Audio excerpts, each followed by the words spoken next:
Hello students, welcome back to Pradeep Giri commerce academy. See आज जो हम प्रैक्टिकल प्रॉब्लम देखने वाले हैं that is practical problem 5 page number 119। Practical problem जो स्क्रीन पे है वो हम क्या करेंगे, उसको सॉल्व करेंगे। अभी यहाँ पे prepare Aparna's account in book of Suparna.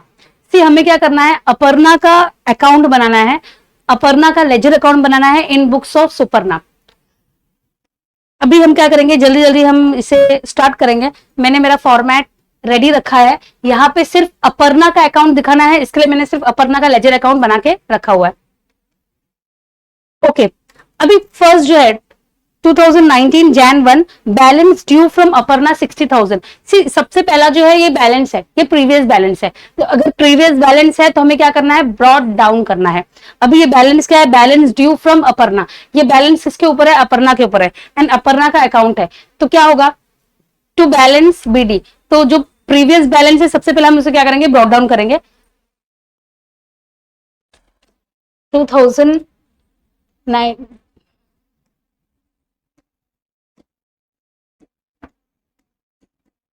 2019 Jan 1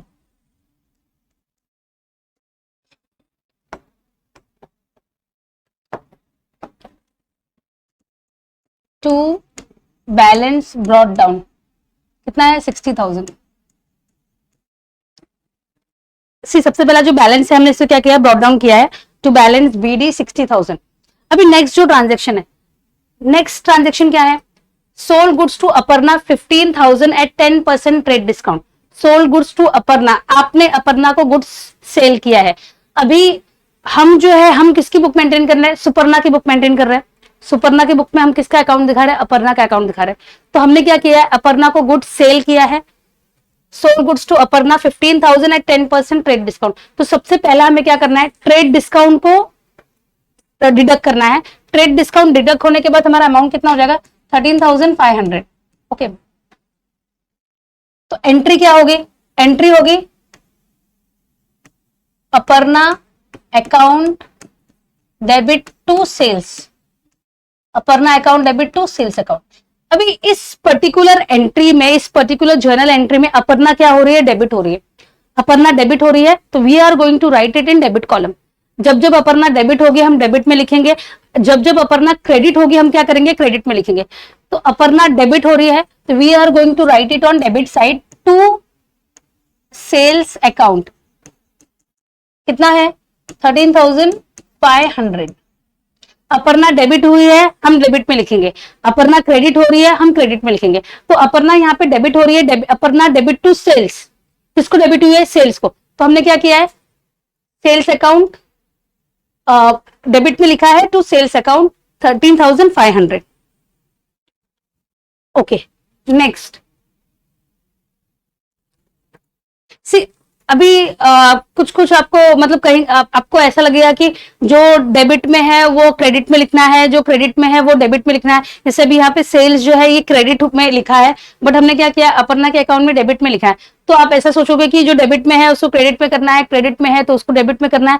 ऐसा अगर आप ऐसा करोगे तो आप लोग डेबिट क्रेडिट के चक्कर में फंस जाओगे, एंड आपके लिए बहुत ज्यादा कंफ्यूजन जो है बढ़ जाएगा। तो सबसे एज सिंपल एज दैट, जब जर्नल एंट्री जब करोगे, अपर्णा डेबिट हो रही है तो हम डेबिट में ही लिखेंगे।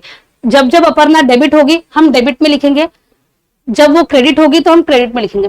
डेबिट साइड में अगर कुछ लिखा है तो इसका मतलब क्या है, अपर्णा डेबिट हुई है। जैसे पहला है सेल्स, तो Aparna account debit to sales, हमें यह लिखना है कि अपर्णा डेबिट हुई है तो किसको डेबिट हुई है, तो Aparna account debit to sales account. तो सेल्स हमने लिखा है 13,500। अभी नेक्स्ट जो ट्रांजेक्शन है, next transaction, goods return by Aparna 1500 gross. See 1500 gross बोला है, इसका मतलब है ट्रेड डिस्काउंट हमें डिडक्ट करके दिखाना है। तो ट्रेड डिस्काउंट डिडक्ट होने के बाद कितना अमाउंट हो जाएगा, 1350। ओके, तो अभी ये सेल्स की एंट्री है, सेल्स की एंट्री है, हमें क्या करना है, सेल्स रिटर्न की एंट्री करना है। तो सेल्स की एंट्री आपके सामने है, सेल्स रिटर्न की एंट्री इसके रिवर्स होगी। क्या होगा, sales return account debit to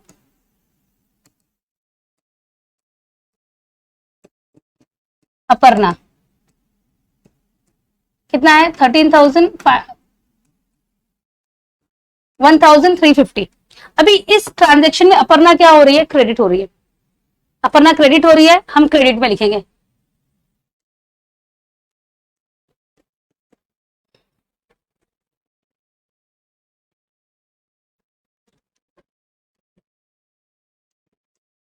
bye sales return account 1350। Okay, ये हमारा कंप्लीट हो गया, हमने 2 ट्रांजेक्शन कंप्लीट किए। अभी नेक्स्ट है receive cross cheque from Aparna 50,000। See हमें क्रॉस चेक मिला है किसे, अपर्णा से। कैश मिला होता तो हमारा एंट्री क्या होता, cash account debit to Aparna account. अभी यहाँ पे क्रॉस चेक मिला है तो एंट्री क्या होगा, bank account debit to Aparna account, bank to Aparna account. See in this particular transaction Aparna is getting credited, यहाँ पे अपर्णा क्रेडिट हो रही है, तो हमें क्या करना है, क्रेडिट साइड में लिखना है। क्या लिखेंगे, बाय बैंक, डेट है 11, अमाउंट इज 50,000। अपर्णा से हमें कितना मिला है, 50,000 मिला है। अपर्णा क्रेडिट हो रही है तो हमने क्रेडिट में लिखा है। अपर्णा किसको क्रेडिट हुई है, बैंक को। अभी नेक्स्ट ट्रांजेक्शन है, invoice goods to Aparna 12,000। Invoice goods to Aparna, इसका मतलब क्या है, goods sold to Aparna 12,000। Entry क्या होगी, Aparna account debit to sales, Aparna to sales कितना है 12,000, Aparna account debit to sales account 12,000। तो यहां भी क्या करना है हमें, Aparna account debit to sales account, तो हम कहां लिखेंगे, डेबिट साइड। अपर्णा डेबिट हो रही है तो हम डेबिट में लिखेंगे 17 टू सेल्स अकाउंट कितना है 12,000। Okay, invoice goods to Aparna 12,000, इसका इनवॉइस गुड्स टू अपर्णा मतलब सोल्ड गुड्स टू अपर्णा 12,000। तो इसकी एंट्री हमने क्या की है, Aparna to sales, because it is a credit transaction. Credit transaction में आपको कैश नहीं मिला रहता है, तो जो क्रेडिटर है हमें उसका नाम लिखना होता है। अपर्णा यहाँ पे रिसीवर है तो अपर्णा डेबिट हुई है, अपर्णा टू सेल्स। तो अपर्णा डेबिट हुई है तो हमने क्या किया है, डेबिट कॉलम में लिखा है। अपर्णा डेबिट हुई है तो किसको डेबिट हुई है, टू सेल्स, तो हमने वो टू सेल्स लिख दिया है। अभी नेक्स्ट जो है, sold goods to Aparna in cash 6,000।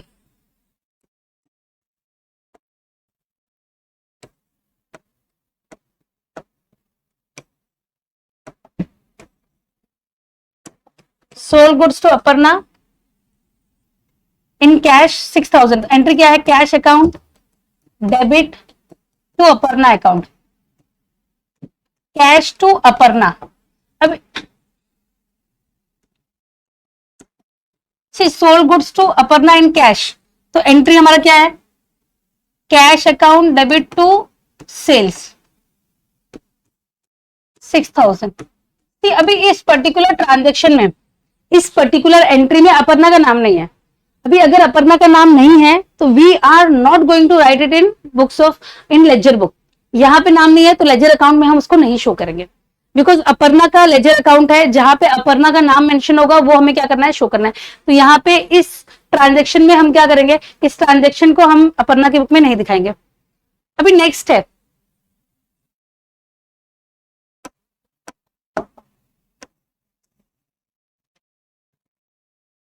अभी नेक्स्ट क्या है, receive cash from Aparna 33,000 in full settlement, in full settlement of her account. अभी ये स्टेटमेंट का मतलब क्या है, ये स्टेटमेंट का मतलब है कि अकाउंट जो है वो कंप्लीटली सेटल हो चुका है। अभी अपर्णा 33,000 देने के बाद अपर्णा के पास कोई पैसा ड्यू नहीं है, अपर्णा अभी कुछ पैसा नहीं देने वाली है, उसका अकाउंट जो है वो क्लोज हो चुका है। तो सेटलमेंट की जब एंट्री हम करते हैं तो हमारी एंट्री क्या होती है, cash account debit, debit to Aparna. See Aparna ने कितना दिया है, 33,000 में अकाउंट सेटल किया है। अभी जो भी डिफरेंस होगा, जो डिफरेंस होगा वो क्या होगा, डिस्काउंट होगा। तो हमें क्या करना है, अकाउंट जो है क्लोज करना है, तो इसके लिए सबसे पहले आपको क्या करना रहेगा, सबसे पहले डेबिट टोटल करना है। डेबिट टोटल होगा 85,500, डेबिट टोटल हो गया। Then credit total, see one more transaction is left. See यहां पे एक है receive cross cheque from Aparna 50,000। तो ये हमने लिखा है receive cross cheque from Aparna 50,000।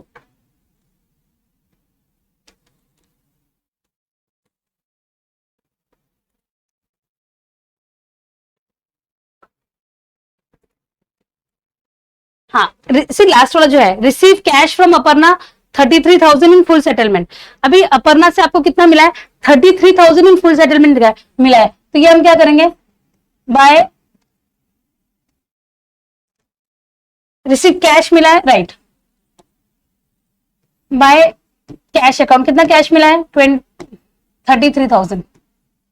तो अभी आपको करना क्या है? पहले आपको डेबिट टोटल करना है। डेबिट टोटल तो मैंने कर दिया है। डेबिट टोटल करना है। डेबिट टोटल कितना है? 85,500। अभी क्रेडिट टोटल करना है। 50,000, 33,000 एंड 1,350।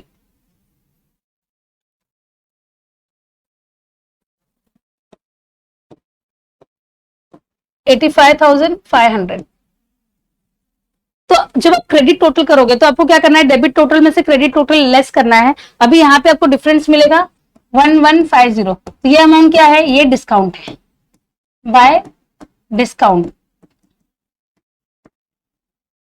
तो यहाँ पे अकाउंट जो है ये सेटल हो गया। इसका मतलब क्या है? इसका मतलब है कि there is no more money which Aparna has to give you. कोई पैसा अपर्णा को आपको देना नहीं है। अकाउंट जो है 33,000 अपर्णा ने दिया है, तो अकाउंट सेटल हो चुका है। तो जो भी डिफरेंस होगा we are going to consider it as a cash discount. तो यहाँ पे जो डिफरेंस है कितना है? 1,150। इसको हमने क्या किया है? डिस्काउंट, कैश डिस्काउंट कंसिडर किया है। सेम मेरी एंट्री भी ऐसी होती है। कैसा होता है entry? Cash account debit, Aparna account debit, और जो डिफरेंस होता है वो क्या है? डिस्काउंट है। तो 1150।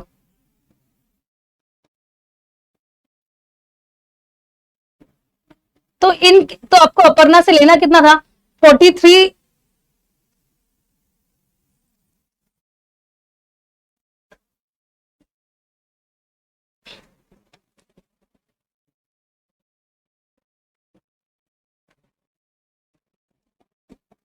अपर्णा से आपको लेना कितना था अमाउंट?